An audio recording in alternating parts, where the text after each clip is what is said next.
Hello दोस्तों, नमस्कार। N के स्टोरी इन्फो में आपका बहुत बहुत स्वागत है। दोस्तों, कहानी का पूरा आनंद लेने के लिए वीडियो को लास्ट तक देखें। अगर कहानी पसंद आए तो कृपया चैनल को ज़रूर सब्सक्राइब करें। आपका ज़्यादा समय न लेते हुए मैं आज की कहानी शुरू करता हूँ। शाम को दोनों भाई बहन अमित और आईना सामने वाले पार्क से खेलकर थोड़ी देर पहले घर आ गए थे। आकर बैठे ही थे कि अचानक दरवाजे की घंटी बजी। तो आईना दौड़कर दरवाज़ा खोलने गई और दरवाज़ा खोलते ही सामने किसी अजनबी युवक को देखकर चकित रह गई। अब तक घंटी की आवाज़ सुनकर पीछे पीछे उसकी माँ त्रिशा बाहर निकली और मुस्कुराते हुए बेटी से बोली, बेटी, यह तुम्हारी मम्मा के दोस्त हैं, अनिल अंकल। नमस्ते करो अंकल को। नमस्ते मम्मा के फ्रेंड अंकल, कहकर होले से मुस्कुराकर वह अपने कमरे में चली गई और बैठकर कुछ सोचने लगी। कुछ ही देर में उसका भाई अमित भी घर लौट आया। अमित आयना से 3-4 साल बड़ा था। अमित को देखते ही आयना ने सवाल किया, भैया आप मम्मा के फ्रेंड से मिले? हाँ मिला, काफ़ी यंग और चार्मिंग है। वैसे 3 दिन पहले भी आए थे, उस दिन तू कहीं गई हुई थी। वह सब छोड़ो भैया, आप तो मुझे यह बताओ कि वे मम्मा के बॉयफ्रेंड हुए ना? यह क्या कह रही है पगली, वे तो बस फ्रेंड है। यह बात अलग है कि आज तक मम्मा की सहेलियां ही घर आती थी।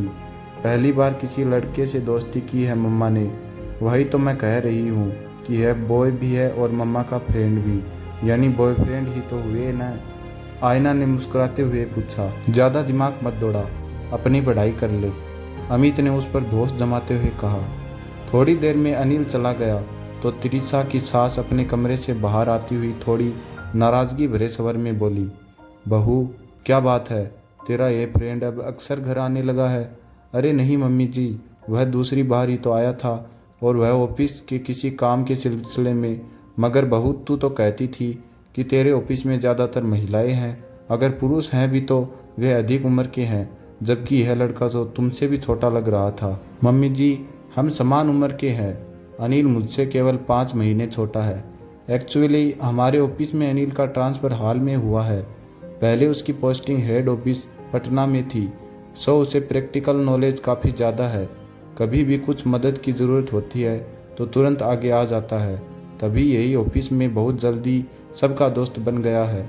अच्छा मम्मी जी, आप बताइए आज खाने में क्या बनाऊँ? जो दिल करे बना ले बहू, पर देख लड़कों से ज़रूरत से ज़्यादा मेल जोल बढ़ाना सही नहीं होता। तेरे भले के लिए कह रही हूँ बहू। अरे मम्मी जी, आप निश्चिंत रहिए, अनिल बहुत अच्छा लड़का है, कहकर हंसती हुई त्रिशा अंदर चली गई। मगर सास का चेहरा बना रहा। रात में त्रिशा का पति आदर्श घर लौटा तो खाने के बाद सास ने उसे कमरे में बुलाया और धीमी आवाज़ में उसे अनिल के बारे में सब कुछ बता दिया। आदर्श ने माँ को समझाने की कोशिश की, माँ, आज के समय में महिलाओं और पुरुषों की दोस्ती आम बात है। वैसे भी आप जानती ही हो त्रिशा समझदार है, आप टेंशन क्यों लेती हो माँ?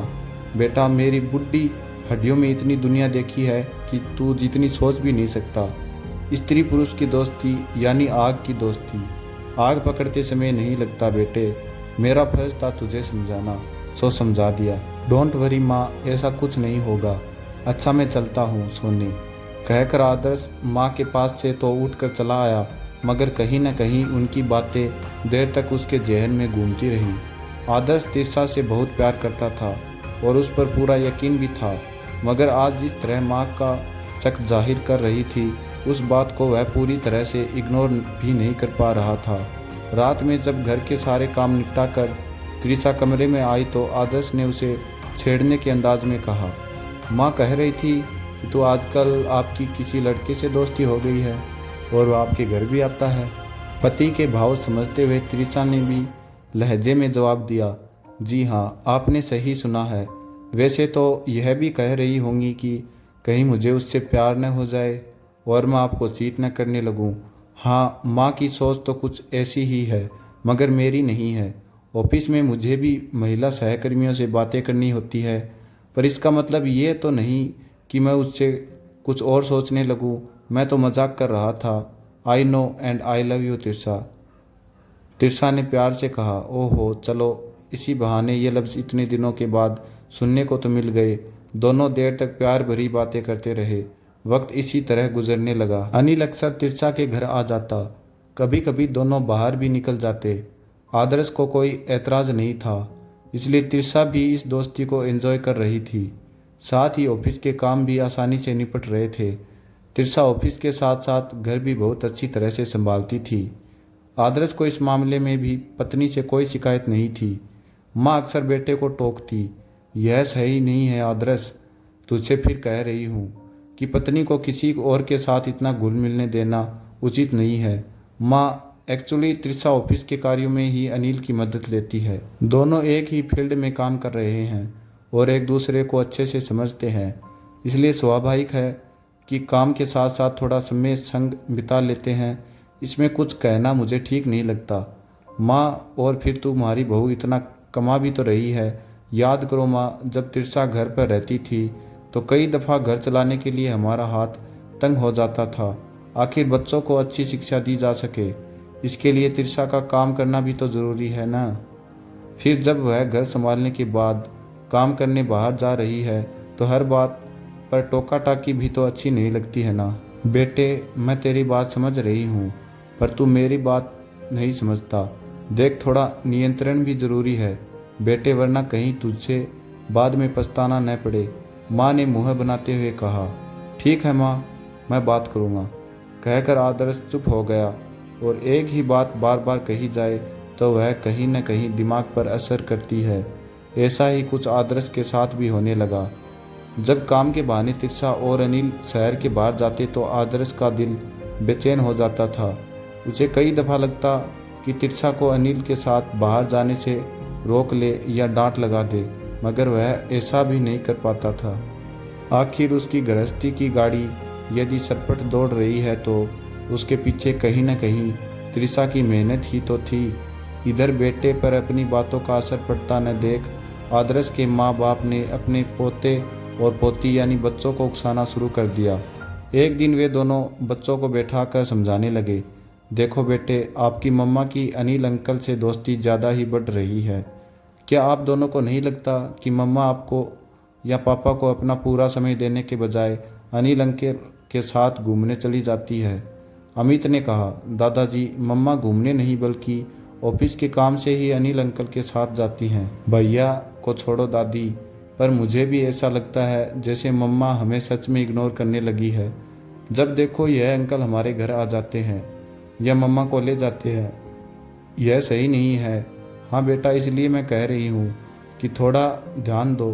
मम्मा को कहो कि अपने दोस्त के साथ नहीं बल्कि तुम लोगों के साथ समय बिताया करे। उस दिन इतवार था। बच्चों के कहने पर त्रिशा और आदर्श उन्हें लेकर वाटर पार्क जाने वाले थे। दोपहर की नींद लेकर जैसे ही दोनों बच्चे तैयार होने लगे तो माँ को न देखकर दादी के पास पहुँचे। पूछा, दादी जी, मम्मा कहाँ है? दिख नहीं रही है। तुम्हारी मम्मा गई अपने फ्रेंड के साथ, मतलब अनिल अंकल के साथ। लेकिन उन्हें तो हमारे साथ जाना था। क्या हमसे ज़्यादा बॉयफ्रेंड ज़रूरी हो गया? कहकर आईना ने मुंह फुला लिया। अमित भी उदास हो गया। लोहा गर्म देखकर दादी माँ ने हथौड़ा मारने की गरज से कहा, यही तो मैं कहती आ रही हूँ। इतने समय के से तिरसा के लिए अपने बच्चों से ज़्यादा महत्वपूर्ण वह पराया आदमी हो गया है। तुम्हारे बाप को तो कुछ समझ में आता ही नहीं है। माँ प्लीज़, ऐसा कुछ नहीं है, कोई ज़रूरी काम आ गया होगा, आदर्श ने तिरसा के बचाव में कहा। पर पापा, हमारा दिल रखने से ज़रूरी और कौन सा काम हो गया भला? कहकर अमित गुस्से में उठा और अपने कमरे में चला गया। उसने अंदर से दरवाज़ा बंद कर लिया। आयना भी चिढ़कर बोली, लगता है मम्मा को हमसे ज़्यादा प्यार उस अनिल अंकल से हो गया है। और फिर वह भी पैर पटकती अपने कमरे में चली गई। शाम को जब त्रिशा लौटी तो घर से सबका मूड ऑफ था। त्रिशा ने बच्चों को समझाने की कोशिश करते हुए कहा, तुम्हारे अनिल अंकल के पैर में गहरी चोट लग गई थी, तभी मैं उन्हें लेकर अस्पताल गई थी। मम्मा, आज हम कोई भी बहाना नहीं सुनने वाले हैं। आपने अपना वादा तोड़ा है और वह भी अनिल अंकल की खातिर। हमें कोई बात नहीं करनी, कहकर दोनों वहाँ से उठकर चले गए। अमित और आयना माँ की अनिल से इन नज़दीकियों को पसंद नहीं कर रहे थे। वे अपने ही माँ से कटकटे से रहने लगे। गर्मी की छुट्टियों के बाद बच्चों के स्कूल खुल गए और अमित अपने हॉस्टल चला गया। इधर तिरसा के सास ससुर ने इस दोस्ती का जिक्र अब उसके माँ बाप से भी कर दिया। त्रिशा की माँ भी इस दोस्ती के खिलाफ थी। माँ ने त्रिशा को समझाया तो पिता ने भी आदर्श को सलाह दी कि उसे इस मामले में त्रिशा पर थोड़ी सख्ती करनी चाहिए और अनिल के साथ बाहर जाने की इजाज़त कतई नहीं देनी चाहिए। इसी बीच आयना की दोस्ती सोसाइटी के एक लड़के सूरज से हो गई। वह आयना से 2 से 3 साल बड़ा था, यानी वह अमित की उम्र का था। वह जूडो कराटे में चैंपियन और फिटनेस फ्रीक लड़का था। आयना उसकी बाइक रेसिंग से भी बहुत प्रभावित थी। वे दोनों एक स्कूल में थे, दोनों साथ स्कूल आने जाने लगे। सूरज दूसरे लड़कों की तरह नहीं था। वह आयना को अच्छी बातें बताता, उसे सेल्फ डिफेंस की ट्रेनिंग देता और स्कूटी चलाना भी सिखाता। सूरज का साथ आयना को बहुत पसंद आता। एक दिन आयना सूरज को अपने साथ घर ले आई। त्रिशा ने उसकी अच्छे से आओ भगत की। सबको सूरज अच्छा लड़का लगा, इसलिए किसी ने आयना से कोई भी पूछताछ नहीं की। अब तो सूरज अक्सर ही घर आने लगा।